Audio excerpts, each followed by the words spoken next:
Hoje tem uma reportagem na Folha de São Paulo do Fernando Canzian.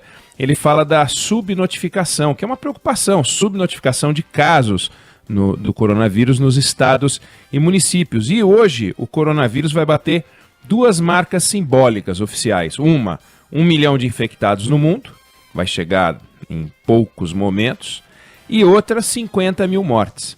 E a gente tem tirado conclusões em torno desses números, e todas as conclusões têm sido tiradas com base nestes números. 1 milhão de infectados, 50 mil mortos, amanhã vai ser mais não sei quanto e tal.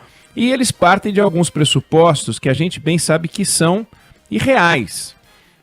Eu não vou abordar todos para não me alongar. Hoje de manhã vocês conversavam, a Carla Bigato, o Felipe, né? Vocês batiam um papo sobre os números do coronavírus e lá pelas tantas vocês fizeram um levantamento de 2 países hipotéticos, né? E mostrando que a taxa de letalidade, foi o Megali que fez a conta, muda conforme os números mudam. Mas veja só, para a gente acreditar que tem 1 milhão de infectados no mundo, a gente tem que acreditar que todas as pessoas contaminadas pelo coronavírus descobriram que estão ou que foram contaminadas pelo coronavírus, primeiro. Ou seja, além das pessoas que desenvolveram a doença no seu formato clássico e que procuraram o sistema de saúde por razões óbvias, também as pessoas que desenvolveram a doença no seu formato leve e todos identificaram a presença do vírus no corpo, e esse é um pressuposto. O segundo pressuposto, que é difícil de acreditar, é que todas as pessoas contaminadas pelo coronavírus, que obviamente descobriram a contaminação, mesmo os assintomáticos, avisaram o sistema de saúde.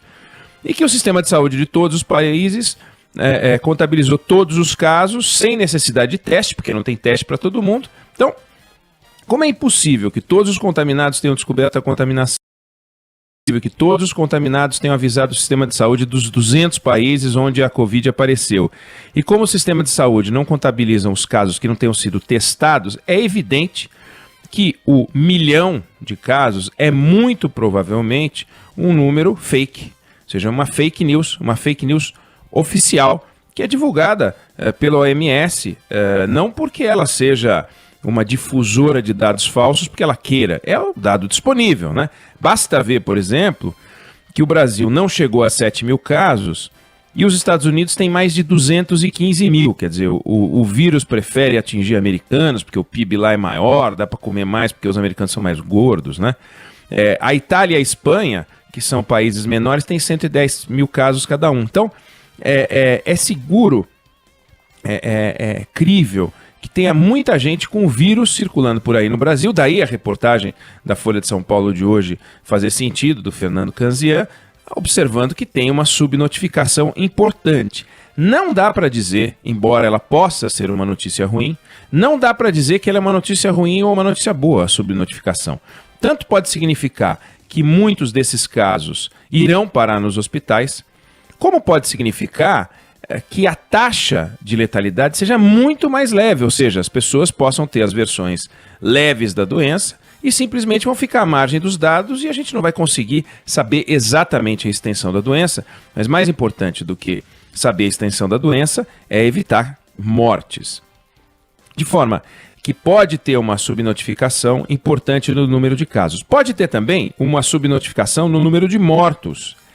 Ainda que o bom senso indique que o número seja muito mais realista do que o número de infectados, porque não faz sentido imaginar que algum assintomático tenha morrido por coronavírus. Não tem lógica científica, né?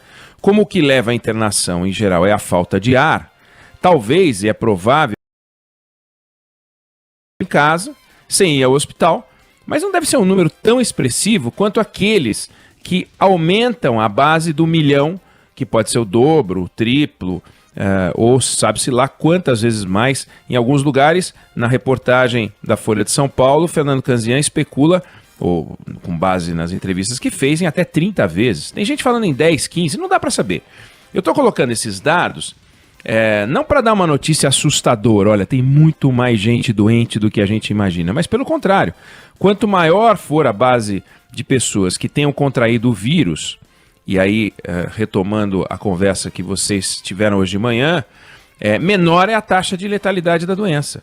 Porque se a gente imaginar que o número de mortos é um número mais preciso do que o número de contaminados, e o número de contaminados subir muito, a taxa de letalidade é menor, o que tranquiliza um pouco mais a população. Não que essa tranquilidade deva se transformar em ousadia. O moço do rádio disse que esse vírus é menos letal, ou que pode ser menos letal, então vamos dar um rolê. Não, não é isso.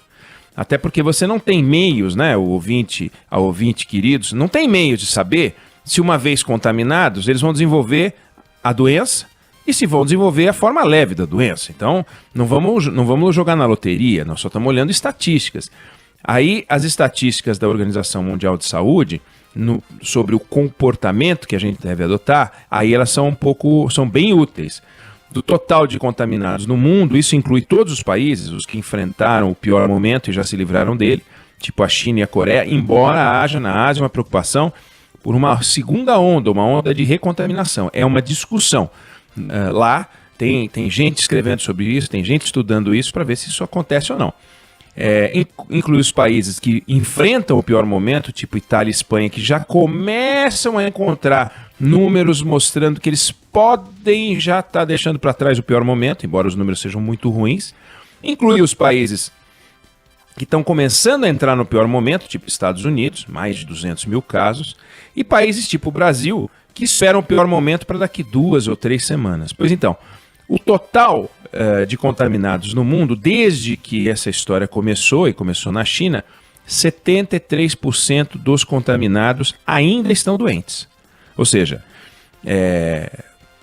3/4 das pessoas ainda estão doentes. De forma que a gente ainda não sabe o que vai acontecer com elas. Mas de um total aproximado de 710 mil doentes notificados, reconhecidos oficialmente, com teste, 95% desenvolveram uma forma leve da doença. Isso é uma ótima notícia. E 5% apresentaram sintomas mais graves.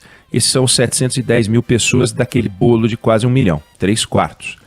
É um pouco mais, porque também não chega a 1 milhão ainda. Outros 252 mil casos estão encerrados. É gente que o caso já acabou. Desses, 203 mil foram para casa curados e 49 mil morreram. De forma que quem está nos ouvindo agora, né, o nosso ouvinte, não deve se impressionar muito com os números absolutos. Se é 1 milhão, 1 milhão e 100.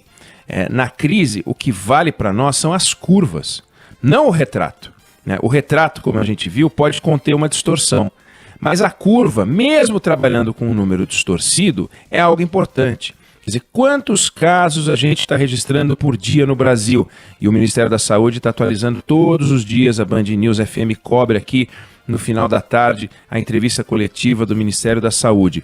Esse número tem crescido, ou seja, o número adicionado de casos a cada dia tem aumentado em relação ao número de casos adicionado no dia anterior, ou tem diminuído? O número de internações por crise respiratória grave, por exemplo, ontem foi menor do que no dia anterior. É um bom sinal? É um bom sinal. As medidas de isolamento estão funcionando? Há várias indicações de que as medidas de isolamento estão funcionando. Estão funcionando para evitar a doença? Não, estão funcionando para reduzir essa curva na comparação com os temores iniciais das autoridades, na comparação com o drama que a gente vê em outros países. Quantas mortes a gente está registrando por dia? Esse número tem diminuído ou crescido em relação ao dia anterior, dias anteriores? Essas curvas é que são as curvas importantes. A Itália só pode dizer que hoje começa a pensar em viver um momento um pouquinho melhor, porque o número de pessoas recuperadas, curadas, aumenta em relação ao número de mortes que diminui por dia. E essa relação é importante. Quando o total de curados por dia ultrapassa o número de mortes e essa diferença vai aumentando em favor da cura, você tem a convicção de que está vencendo a doença. Então, olhar os números e adotar as medidas propostas pelas autoridades de saúde é o que interessa. Não usar os números como um guia total, mas saber que o pouco que a gente sabe sobre o vírus, e a gente sabe muito pouco sobre o vírus ainda, comparado a vírus de outras doenças e de gripes e tal, a gente já aprendeu que não tem muito o que fazer a não ser a gente se preservar, se isolar, pessoas de todas as idades. o vírus ele vai se adaptando e ele vai sofrendo mutações. E essas mutações podem não garantir que as conclusões que se podiam tirar na China são as mesmas que a gente pode tirar para o Brasil. Então a taxa de contaminados entre os idosos pode ser maior em outros países do que no Brasil, e isso a gente vai observar no curso no nosso enfrentamento. Então, ficar em casa, no limite das forças econômicas, evidentemente, né? Espirituais, mentais, essas a gente tem que trabalhar com mais empenho. A econômica não tem o que fazer. Acabou o dinheiro, não tem jeito, tem gente que não tem fôlego nenhum. Ficar em casa um dia já é a crise em si, maior do que a crise da saúde, não há o que discutir. Mas quando for sair de casa, seja apenas para fazer compras, seja porque tem que trabalhar, é se cercar de cuidados na ida e na volta. E para quem não pode parar de trabalhar, atenção redobrada, porque a rotina de sair sempre vai dando uma taxa de segurança que não é legal. É legal ficar sempre desconfiado, porque sempre está correndo riscos. A gente vai vencer esse vírus, a gente vai vencer também a recessão que ele vai produzir em todo o mundo. Agora, é muito importante que a gente seguir pela ciência e não pela crendice ou pela torcida de alguns que esquecem que existem os dados, como a gente discutiu aqui, e existe o bom senso. São as duas regras básicas para a gente vencer essa batalha.